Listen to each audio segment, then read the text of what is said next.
नमस्कार, मैं सुभाष शर्मा एक बार फिर आपके बीच में अपने इस वीडियो ब्लॉग के माध्यम से एक और नया विषय लेकर के आपके सामने उपस्थित हुआ हूँ। आज बात करेंगे उत्तराखंड के cabinet minister doctor Harak Singh Rawat की जिद और जुनून का नतीजा है ये कोटद्वार, कंडी, चिल्लरखाल, रामनगर रोड। इसका महत्व जब एक बार आप इससे जाना शुरू करेंगे आपको तब पता लगेगा।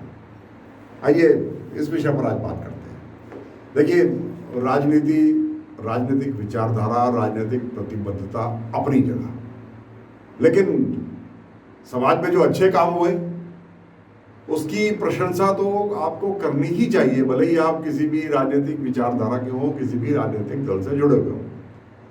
ऐसे तो डॉक्टर हरक सिंह रावत मेरे मित्र भी हैं, मगर ये जो उनका प्रयास था ना पिछले न जाने कितने वर्षों से, और 4 वर्षों से तो वो अपनी सरकार से लड़ रहे थे इस अच्छे प्रोजेक्ट के लिए।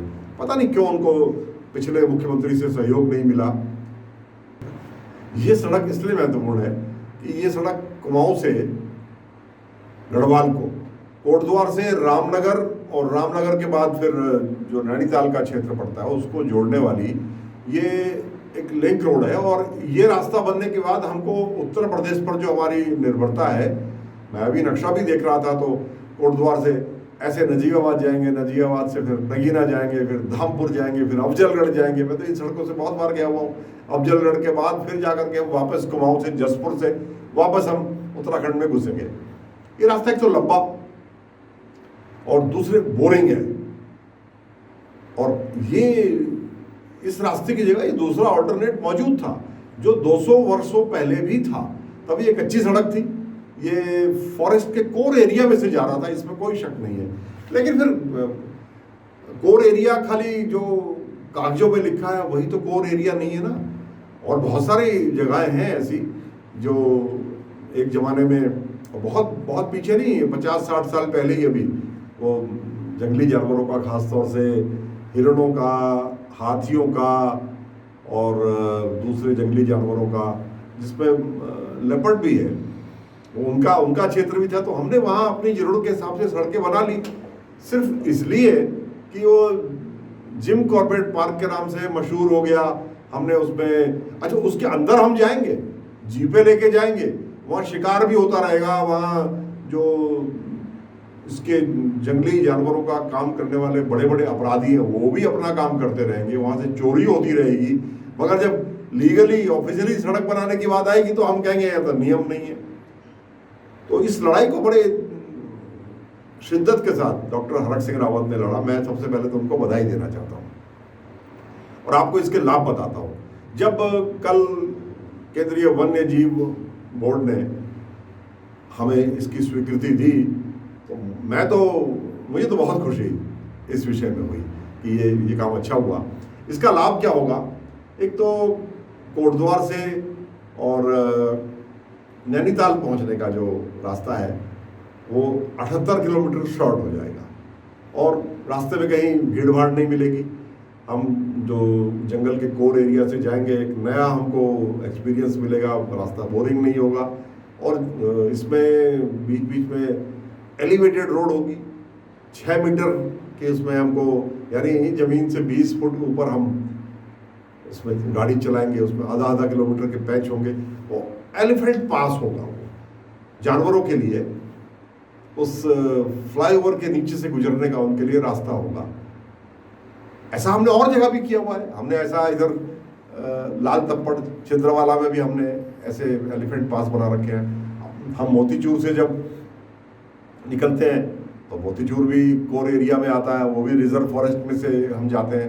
तो रिजर्व फॉरेस्ट में वहाँ भी हमने फ्लाईओवर्स बना दिए, उसके नीचे से एलिफेंट। और हाथी बड़ा समझदार जानवर होता है, वो जब देखेगा कि अब मेरा नया रास्ता ये बन गया तो वो यहाँ से इसमें से निकलना शुरू करेगा। और किया भी है बहुत जगह, ये हमने देखा है। वहाँ ये सब हम कर सकते थे, वहाँ हमने 2-3 किलोमीटर के फ्लाईओवर बना दिए।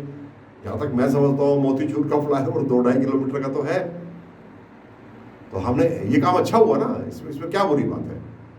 तो यही अब जो हमारा जिम कॉर्बेट का कोर एरिया है वाइल्ड लाइफ वाला, उसके बीच में जाएगा, रिजर्व फॉरेस्ट के बीच में से पर्यटक का आकर्षण भी बनेगा, जिम कॉर्बेट का ट्रैफिक बढ़ेगा। मैं आज आपको बता दूं, जिम कॉर्बेट पार्क में नए नए इलाकों में नई गेस्ट हाउसेस बनने के लिए लोग पहल भी करेंगे, और जब इंक्वायरीज आएंगी, लोग ज़्यादा जानना चाहेंगे, तो वहाँ भी ट्रैफिक बढ़ेगा।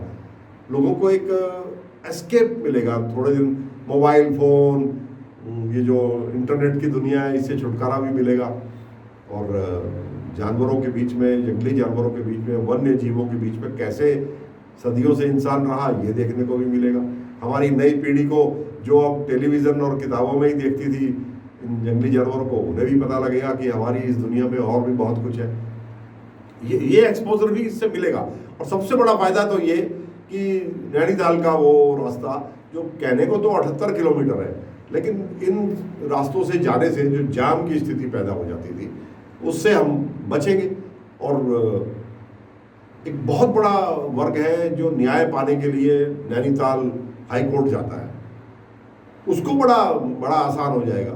जब 2-2.5 घंटा पहले के मुकाबले कम लगेगा ना ट्रैवलिंग में, और रास्ता बोरिंग नहीं होगा, तो बड़ा उससे पर्यटन भी बढ़ेगा। आसपास उससे कोर एरिया के बाहर, जैसे उधर, जैसे रामनगर के उस तरफ पूर्वी हिस्सा मैं कह सकता हूँ, जो पूर्वी हिस्सा है इसका, वहाँ पर जिस तरह से वहाँ टूरिज्म डेवलप हुआ, ठीक ऐसे ही इधर पश्चिमी क्षेत्र में भी डेवलप होगा, इसके उत्तरी क्षेत्र में भी डेवलप होगा। तो अच्छी बात है ना।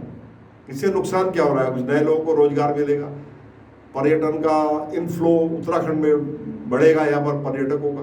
तो ये सब फायदे हुए। और ये सड़क एक ऐतिहासिक सड़क के रूप में, और जो लिंक रोड है एक, मैं इसको लिंक रोड मानता हूँ गढ़वाल और कुमाऊँ के बीच में, ये जिस दिन पॉपुलर हो गई उस दिन बहुत आनंद भी आएगा, और उत्तर प्रदेश पर हमारी निर्भरता भी समाप्त होगी। कई तकनीकी चीज़ें भी है। अब यहाँ सर्विस टैक्स के, जीएसटी के बैरियर, फिर वहाँ, फिर जितने शहर, उतने शहरों की चुंगी, ऑक्ट्रॉय, पुलिस, ये तमाम चीज़ें उसमें आती थी। अब हम अपने उत्तराखंड के बीचों बीच एक क्षेत्र से दूसरे क्षेत्र में जा सकेंगे।